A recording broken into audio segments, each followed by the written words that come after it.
You know, there's a rather peculiar game that human beings play, one that nobody quite taught them consciously, yet everyone seems to know the rules. It's the game of abandoning yourself to keep everyone else comfortable.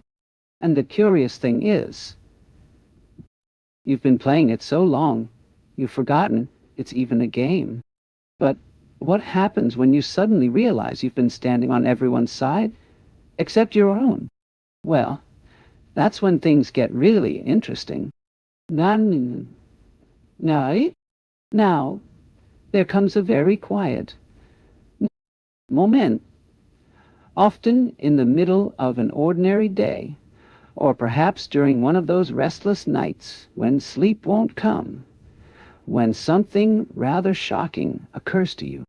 You've been walking around for years, defending other people's feelings, protecting their image of you, arguing for their comfort, but you haven't once, not really, stood up for your own soul.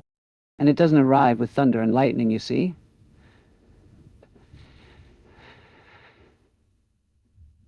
And listen, you're saying, it's much more subtle than that. It's a faint whisper that begins somewhere deep inside. What about me?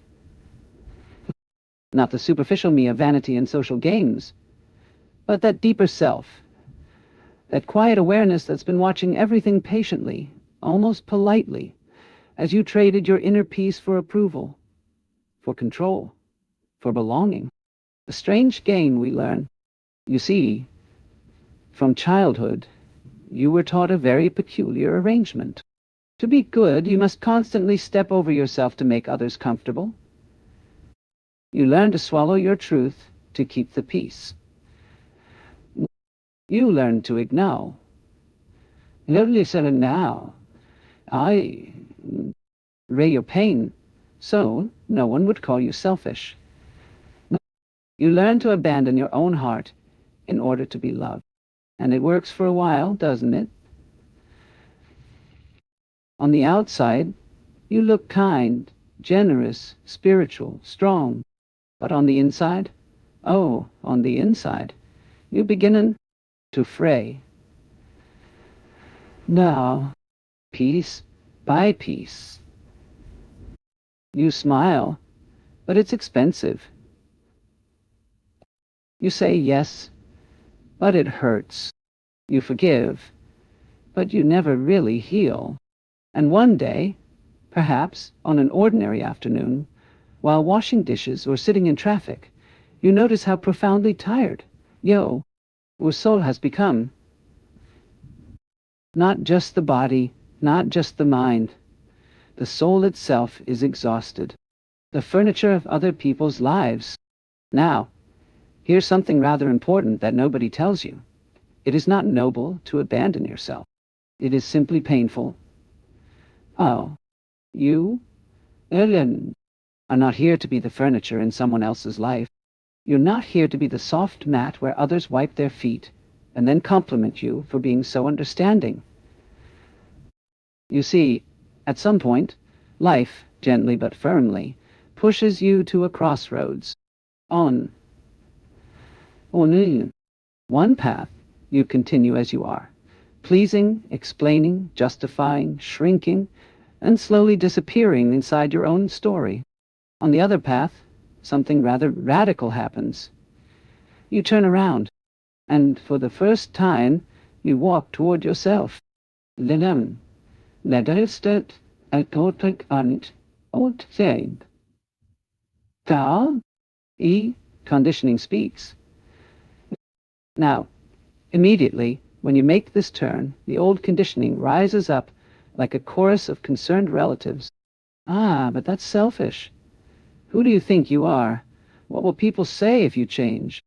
And you must answer, very very calmly, this is not selfishness. This is self-respect. Because what's the use of a person who is endlessly kind to others, but endlessly cruel to themselves? What's the use of saving everyone from drowning while you're sinking inside you? Our own chest? The profound truth. No, here's something to consider. Choosing your soul's healing is not a decision against others. It's a decision against your own self-neglect. One day, a wounded soul cannot lead a peaceful life. A healed soul cannot help but blame everything it touches. You see, when you neglect yourself, you neglect a unique expression of the universe attempting to know itself through you.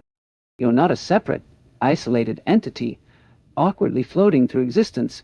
You are the cosmos looking out through your particular pair of eyes.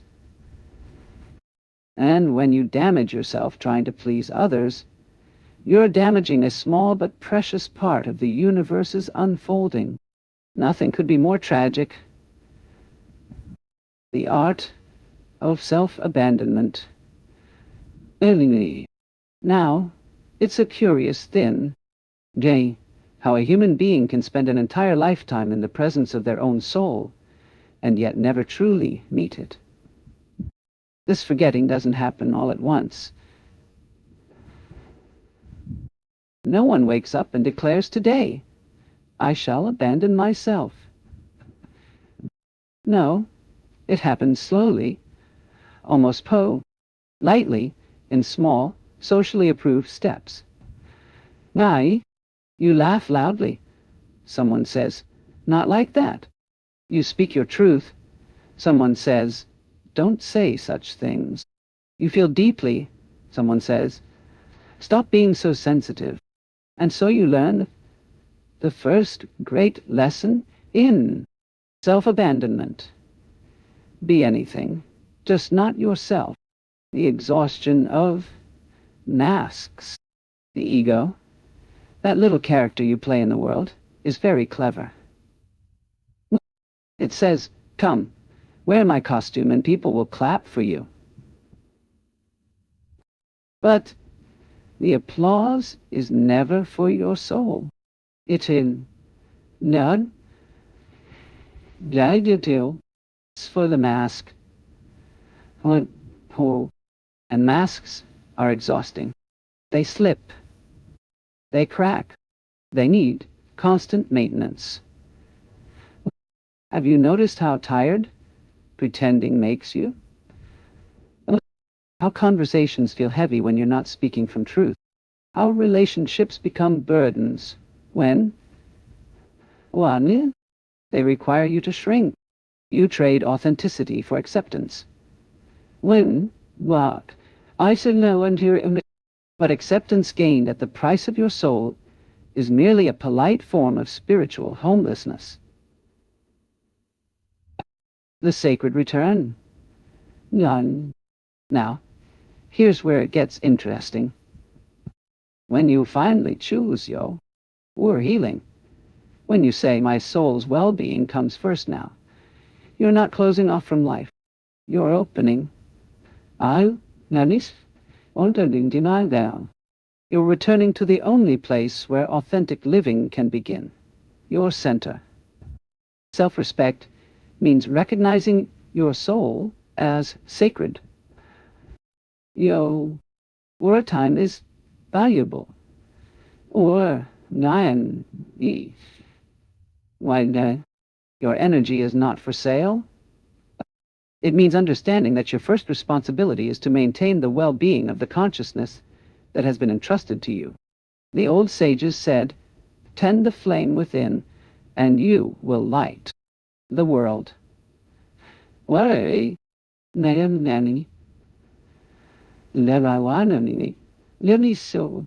Without tending, the flame flickers, dims, burns out. But when you care for it, when you protect your inner peace, when you choose your healing over the demands that drain your spirit,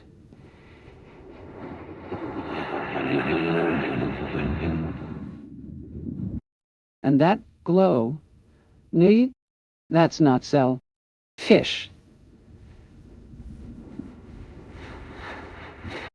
That's your gift to the world.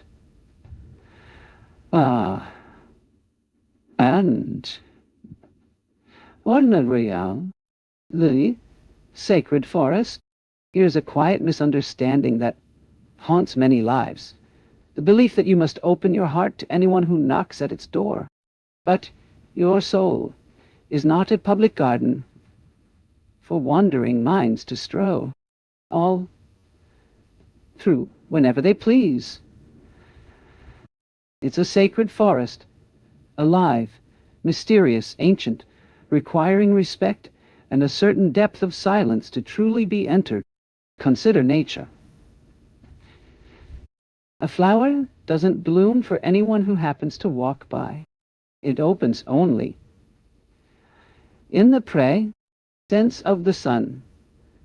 Thou, and yet humans will exhaust themselves trying to be the shoreline, the harbor, the lighthouse, and the rescue boat all at once. Most suffering arises not because life is cruel, but because you give yourself away to those who never you honored the privilege of your depth. The physics of healing. Now, when you begin to heal, something remarkable happens. People who were bound to you only through your wounds start to drift away, not through conflict or drama, but simply because they no longer fit the vibration of your healing. It's not personal, it's physics, energy that thrives on chaos, confusion, and emotional instability cannot coexist with a consciousness rooted in peace. Likewise, new people enter your life. Those who resonate now with your clarity, your presence, your newfound authenticity. And it happens so naturally. No force, no effort, no arguing for your worth. The transformation, when you heal inside, your boundaries become effortless. Not rigid, not defensive, not built from fear, but natural. A healed person doesn't need to say, I must protect my energy. They simply are the kind of presence that no longer invites those who drain it. You begin to notice you're no longer pulled into the storms of others, no longer tempted to fix what you didn't break, no longer willing to tie yourself to drama and call it love. House stops feeling like home. They certainly did one riding it. Instead, you find yourself drawn to peace. Not the dull, empty peace of boredom, but the living, breathing peace of a line. Meant to win. Dennis wants out of train ears to more. The quiet strength. Oh. There's a remarkable shift that occurs after you choose healing. A shift so subtle you might not notice it at first. It begins with an unexpected lightness. Not happiness exactly, but something deeper. A kind of inner spaciousness. As if the air inside your chest has finally cleared after years of storm and smoke. You realize, almost by accident, that you're no longer chasing anything. Not validation, not love, not approval, not certainty. The frantic reaching, the graspy, and the desperate hoping, it all begins to fall away like a coat you didn't realize was 2 sizes too heavy. And in that space, something even more surprising happens. You stop forcing life. You no longer wrestle with the currents. You no longer demand. That outcomes arrive on your schedule. You no longer panic when things shift or end. Instead, you begin to trust, truly trust, that everything has its rhythm and its rightful place. The end of performance. Somewhere in this unfolding, you notice that the exhausting urge to prove yourself has evaporated. You're no longer the performer on the stage of your own life, bowing for applause that never fills the emptiness within. You discover that real strength requires no performance. Nah, it's simply there. One, steady, grounded, untouched by opinion. And with that strength comes another realization. You no longer carry burdens that don't belong to you. Other people's emotions, their expectations, their chaos, their unfinished stories. You begin handing them back with gentle clarity, not with anger, not with coldness, but with the understanding that your soul was never built to hold everything for everyone. Life responds. Life begins responding to this new way of being. All opportunities come not from effort, but from alignment.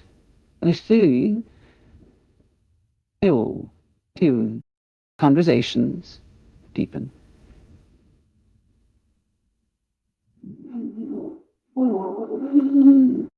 Connections become real. Your world becomes a mirror, reflecting your healed awareness back to you. You stop feeling like a visitor in your own life. Why did it? What did show? On the day that was so. You stop apologizing for taking up space. You stop dimming. It'll now, not soon, your light, so others won't be uncomfortable. You stand, finally, as yourself. The great paradox. This is the great paradox of spiritual healing. A healed soul becomes quiet, but its quietness is power. Not the power of control, not the power of dominance, but the power of presence. I name. You walk differently.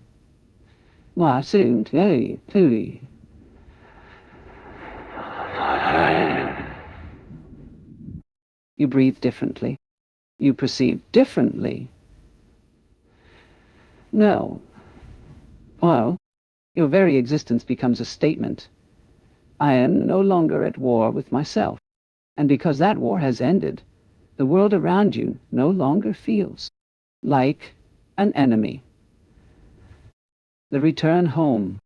You see, after all this wandering, after all the chasing and collapsing, after all the years spent trying to belong to places that never truly welcomed your soul, there comes a moment when you finally sit quietly with you, ourself, and realize you were not lost. Identity. You were simply elsewhere. Elsewhere in expectations. Elsewhere in obligations. Right. Obligations elsewhere in stories that were never yours. Elsewhere, but something inside you, something ancient, something eternal kept calling you back. And as you listened, as you leaned inward, that whisper grew into a truth you could no longer ignore. You cannot live a meaningful life while abandoning yourself. The miracle of return. What happens when a person returns to themselves is nothing short of miraculous. The world does not change first. You do. Your vision clears. And your breath softens. Your heart begins to unclench. After years of gripping reality as if it were an enemy, you realize that life was never something to control, never something to outsmart, never something to conquer. It was always something to experience. The new strength. You stop chasing what runs. You stop gripping what hurts. You stop begging for love from those who cannot offer it. You stop forcing yourself into shell, apes that wound you. And in this release, you find a new kind of strength, one that does not roar, one that does not boast. one that does not seek applause. A quiet strength. A depth that cannot be faked. A presence that cannot be shaken. It is the strength of someone who has returned to themselves, the beginning of wisdom. Healing yourself was never an act of selfishness. It was the beginning of wisdom, the beginning of truth. The beginning of a life built on clarity rather than fear. And when why clarity arrives, reality starts responding to you. Why standing time to strain, not reacting, responding. Situations no longer appear as obstacles. They become teachers. Now become teachers, relationships no longer function as distraction. They become mirrors. Challenges no longer frighten you. Why one day no compromise they then become invitations to deepen your understanding. The world opens because you have opened. Well, the world softens because you have softened. Well, the world stabilizes because your center is finally still. The recognition. A healed soul does not shout its transform. It does not need to prove itself. It does not seek attention or permission or validation. Simply is, quiet, grounded, authentic, unmoved by noise, unafraid of truth. A healed soul walks through the world, not as someone who needs life to be, but as someone who finally knows how to move with it. Closing. The beautiful truth. And when you reach this place, when your inner world and outer life begin reflecting one another, you understand something beautiful. You never needed fixing. You needed remembering. Whoa. Remembering who you were before the world taught you to forget. And so we end where we began, with the simple, profound truth. Choosing your soul's healing is not the end of your life, nor the end of your relationships, nor the end of your path. It is the beginning of clarity. The beginning of clarity, the beginning of peace, the beginning of a life that finally feels like yours. And if there's one thought to carry with you, as you step forward from this moment, let it be this. Yourself is not the end of your relationship with the world. It is the beginning of your relationship with truth. Now, isn't that interesting?